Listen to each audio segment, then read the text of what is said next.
Hey, what is up guys? Welcome back to the channel and welcome back to more GT7 money making methods. Now this one here is my personal favourite in the entirety of GT7 currently. This one's actually thanks to AMS Dood, who originally made this, so I'll credit him down below. I have covered this method before, but a lot of people are kind of just wondering what is my absolute favourite, and well, yeah, it's still this one. It's such a chilled method. You can just bang some music on in the background, you know, sit back, enjoy actually driving one of the grinding cars and make some fairly easy money along the way. So let's get straight into this build. So in terms of your tyre compound, you want the racing mediums. That's the only tyres you're going to be using for this build. So ensure you've got that on both the front and the rear. And then we'll go and jump in to the suspension settings. So as you can see, you've got the standard fully customizable. At the front, we've got it at 88. At the rear is 115. Anti-roll bars 10 at the front and 1 at the rear. Compression's 40 and 40. Expansion is 50 and 50. Natural frequency is 5.00, 4.25. Negative camber angle 1.5, 1.7. No toe angle on this build.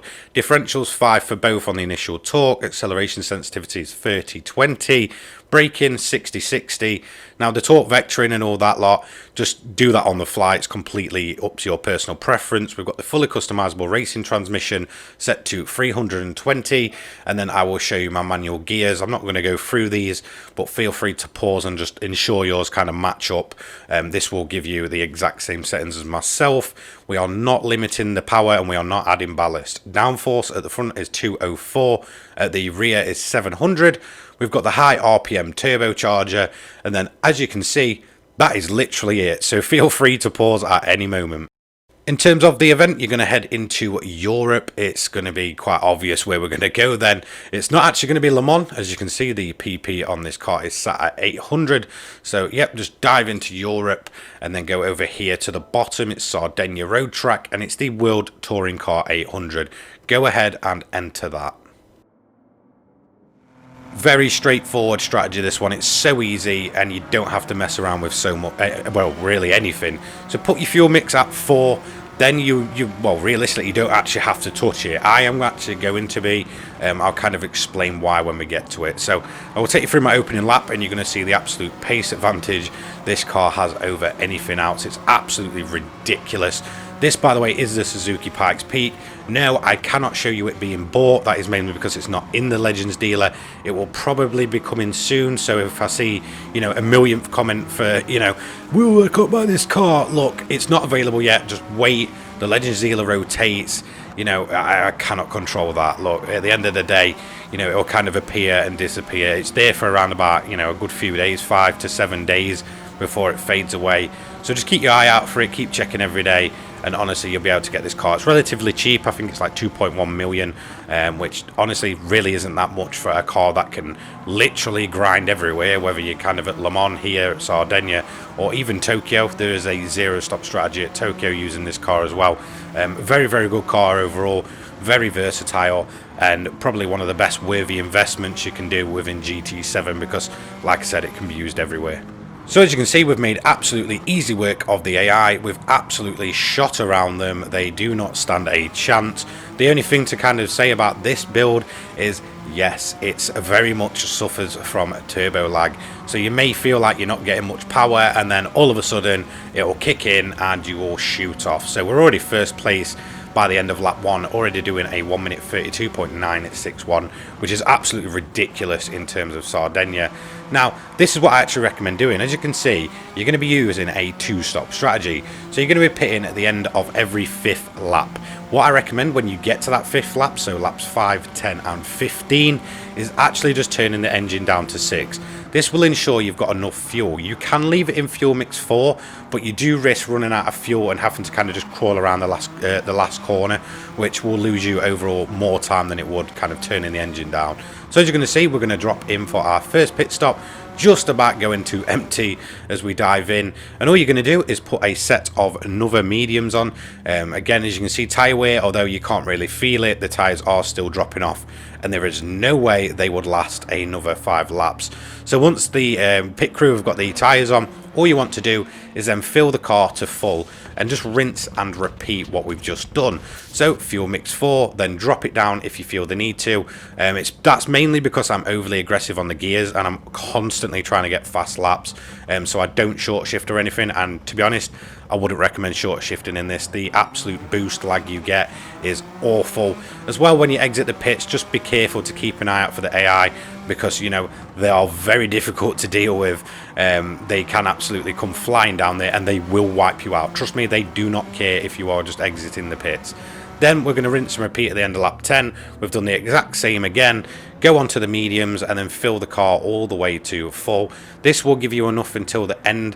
Like I said, you can go around in fuel mix 4 the whole time, but personally on lap 15 I would drop it down to fuel mix 6 and just kind of cruise around. It doesn't have a massive knock-on effect on your lap time, probably a second at most, but again, it just ensures that you're not kind of crawling around on the final straight when you're trying to get to the finish line and all you're doing is like 80 miles an hour. It's yeah, a little bit annoying.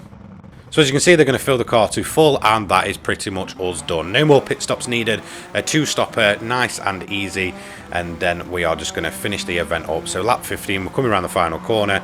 We've got just enough fuel by setting it to fuel mix 6 to get us across that line, and it is a job done. Very quick, very easy, straightforward, no weather to worry about. You don't need to worry about the AI or anything with this method. As you can see, overall we did 23:33.63. So yeah, very easy. We did a fastest lap of a 1 minute 27.959 on lap 8. So like you can see, the 1 lap pace for this car, absolutely incredible. I cannot fault it a single bit.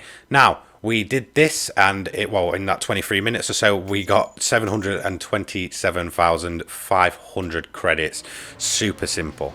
So that is the main method done. So it's completely up to you if you want to leave this video at this point. But I kind of thought I'd just kind of, talk about the money methods and the channel in general. Because, look, I do get countless comments from people that are kind of still around from the money making method days, asking me to do money methods all the time. At the end of the day, the grinding Gran Turismo 7 for me has slowed down massively, probably within the last 2 months or so. That is why I honestly don't bring that many grinding videos out.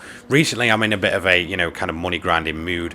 There's been a few cars pop up and I've thought, you know what, yes, I'll go and earn a bit of money so I can go and purchase them and just get that bit more enjoyment out of the game.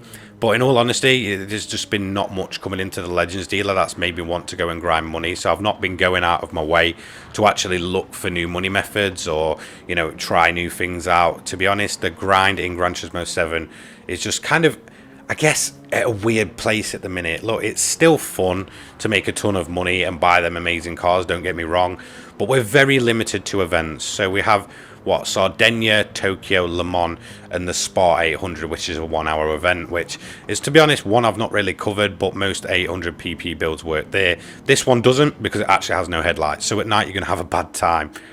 But yeah, honestly, to answer those that kind of just ask me to grind all the time and do grinding videos, look, that's not what this channel's built on. This channel's kind of built on motorsports, Gran Turismo in general, not just grinding videos. And in all honesty, it's probably one of the more boring things about the game at the minute. The game's been out for so long, the grind is so long, that honestly, when cars that are like 20 million or so come out, I just sit there and stare at them and think, really? That's like, 10, 11 hours of just grinding the same few races to get, and it's just not really worth my time to do. Hopefully, Polyphony do kind of pull the finger out and get some better grinding kind of races going, or kind of up the payouts, so we can kind of diversify it. To be honest, that would kind of revitalize my want to grind again. But yeah, it's just, I don't know, it's just not really been the best of times in terms of grinding, probably for the last couple of months. So that's all, in all honesty, why I'm not really covering them as much as I once did, because yeah, it's just got a bit stale recently. But in all honesty, like I said, I am kind of in the mood to grind recently, so you may see a few more regular videos pop up. So just, keep your eye out for them if you're there for the grinding. If not, look, there's plenty more with Gran Turismo 7 to cover. There's plenty more to talk about. We've got updates coming up. We've got sort of the festive period and stuff, and certain challenges you can do. So, yeah, there's plenty to cover. There's not just the money grind inside of GT7. But that's going to be it for today's video. Don't forget to like, comment, subscribe, turn your notifications on so you don't miss an upload from myself. I upload each and every day. Go in the description to follow me on Twitter and jump in my Discord where you can meet like-minded folk. And that is, well, going to be it. Yeah, thank you so much to all my channel members, all that good stuff. Go and check out my sponsor, the Controller People, and I'll catch you all in the next one. Take care, guys. Peace.